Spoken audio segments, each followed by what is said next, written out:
नमस्कार, मैं हूं आपके साथ गुंजन दीक्षित। बुलेटिन की शुरुआत बड़ी खबर के साथ करेंगे। छत्तीसगढ़ विधानसभा में गोबर खरीदी का मुद्दा उठा है। बीजेपी विधायक शिवरतन शर्मा ने इस मुद्दे को उठाया है। गोबर खरीदी और भुगतान के मामले में कई सवाल पूछे गए हैं। सदन में कृषि मंत्री के जवाब से विपक्ष ने हंगामा किया है।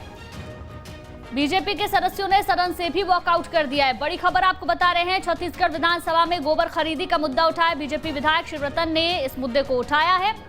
गोबर खरीदी और भुगतान के मामले में सदन में ये मुद्दा गूंजा है। कृषि मंत्री के जवाब से असंतुष्ट होकर विपक्ष ने हंगामा किया है। बीजेपी के सदस्यों ने सदन से वॉकआउट भी कर दिया है।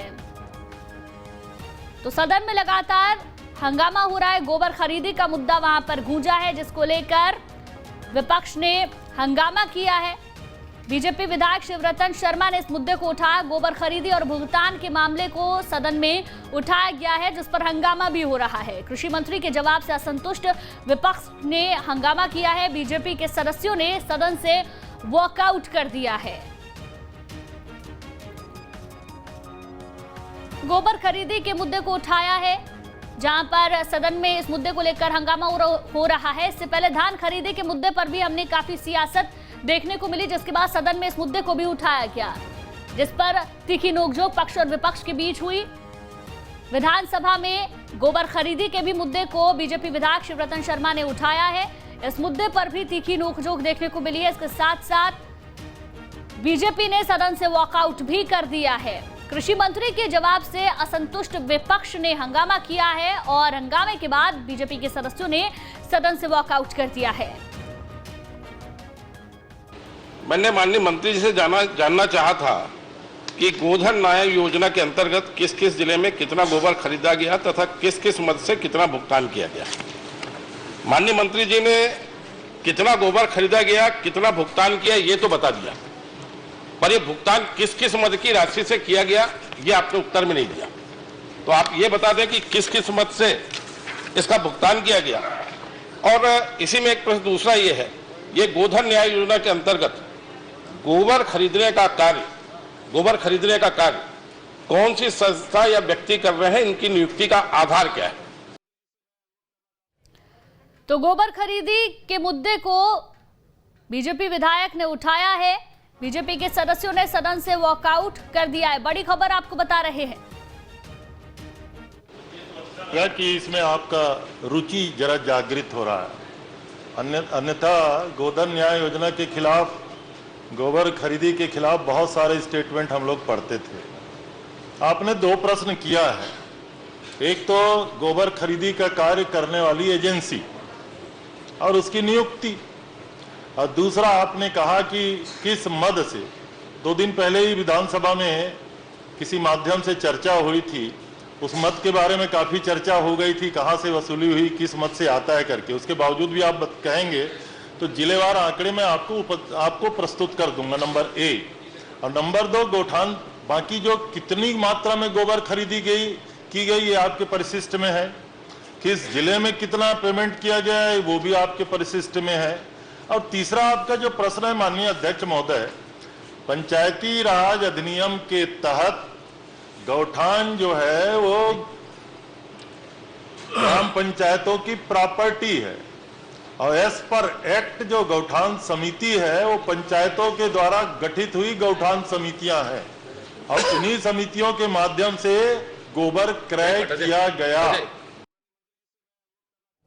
और आदित्य नामदेव हमारे संवाददाता ज्यादा जानकारी के साथ लाइव जुड़ गए हैं। आदित्य, धान खरीदी के मुद्दे के बाद अब गोबर के मुद्दे पर विपक्ष ने हंगामा किया है, क्या जानकारी फिलहाल?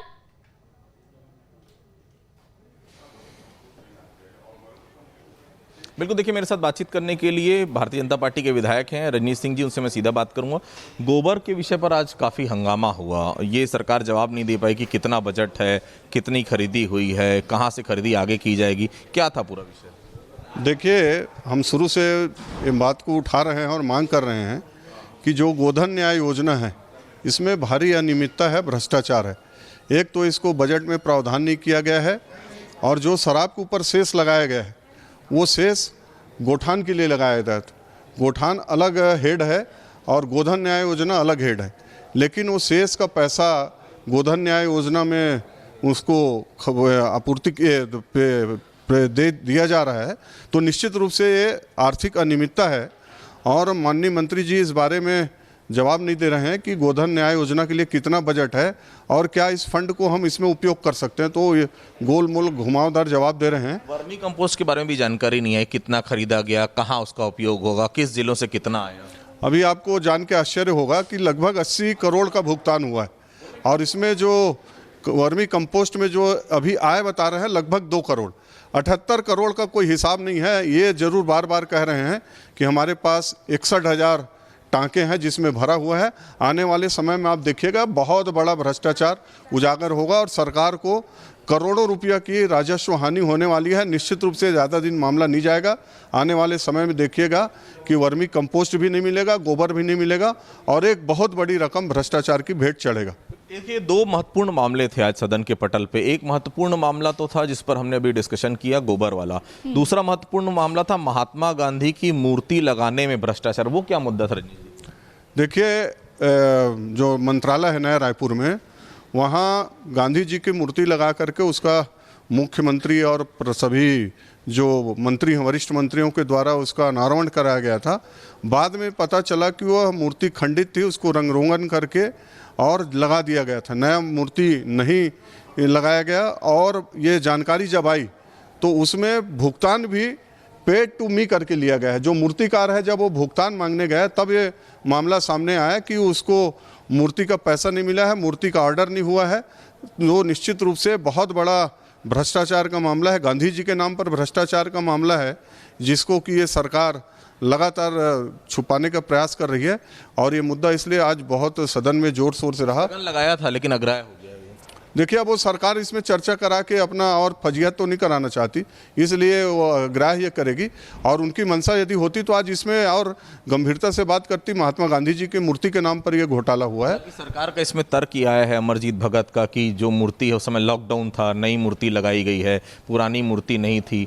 तो ये जब समीकरण सरकार पेश कर रही है विधानसभा सदन में, तो फिर ये क्यों लग रहा है कि मूर्ति जो है वो पुरानी लगाई गई? ये बात यदि है तो सदन में उनको जवाब देना चाहिए था। मीडिया में दे रहे हैं, हम तो विधानसभा में जवाब चाह रहे थे। हम लोग बोले भी थे कि हम लोग और तथ्य इसका सामने रखेंगे। यदि उनके पास तथ्य था और इसमें सच्चाई है तो सदन में उसको स्वीकार करके जवाब देना था मंत्री जी को। यहाँ देने का वो सिर्फ अपना बचाव करेंगे, अपना तो कहीं ना कहीं जस्टिफिकेशन देंगे, तो सिर्फ ये जस्टिफिकेशन है। एक और महत्वपूर्ण मामला आया है अभी सदन के पटल में, एक और ध्यान आकर्षण लगा था उपसंचालक के खिलाफ। तो उस उपसंचालक को फिलहाल निलंबित कर दिया गया। तो 3 महत्वपूर्ण खबर थी। गोबर के विषय में बहुत हंगामा हुआ, महात्मा गांधी की पुरानी मूर्ति लगाने को लेकर हंगामा हुआ विपक्ष के द्वारा, और तीसरी महत्वपूर्ण चीज थी उपसंचालक के खिलाफ लगातार शिकायतें आ रही थी। उस मामले पर क्या कार्रवाई हुई, पूरी जांच की बात की गई, फिलहाल उसे निलंबित कर दिया गया। तो 3 महत्वपूर्ण चीजें हुई। और आज दूसरी महत्वपूर्ण चीज एक और है, रविंद्र चौबे के विभाग जो बजट है उस पर चर्चा होनी। एक महत्वपूर्ण जानकारी और देना चाहूंगा कि विपक्ष अभी भी अड़ा हुआ है कि वो बजट की चर्चा में भाग नहीं लेगा। ये बड़ी खबर है। आज दिन भर भी बजट की चर्चा में भाग नहीं लेने का निर्णय विपक्ष ने किया। जब तक विधानसभा अध्यक्ष नेता प्रतिपक्ष को बुलाकर इस मामले पर कोई बीच का रास्ता नहीं निकालते, तब तक भारतीय जनता पार्टी के सभी विधायक सदन की कार्रवाई में अब हिस्सा नहीं लेंगे, क्योंकि प्रश्नकाल और ध्यानाकर्षण में उन्होंने भाग ले लिया है। अब बजट की कार्रवाई इसके बाद शुरू होगी, बजट पर चर्चा शुरू होगी। सामान्य बजट है आज उनके विभाग का, रविंद्र चौबे का, कृषि और जल संसाधन विभाग का, तो उस पर चर्चा में भाग नहीं लेने का भारतीय जनता पार्टी ने निर्णय लिया है। चलिए ठीक है आदित्य, बहुत बहुत शुक्रिया जानकारी के लिए आपका। तो कई सारे मुद्दे हैं सदन में जिन्हें उठाया गया है।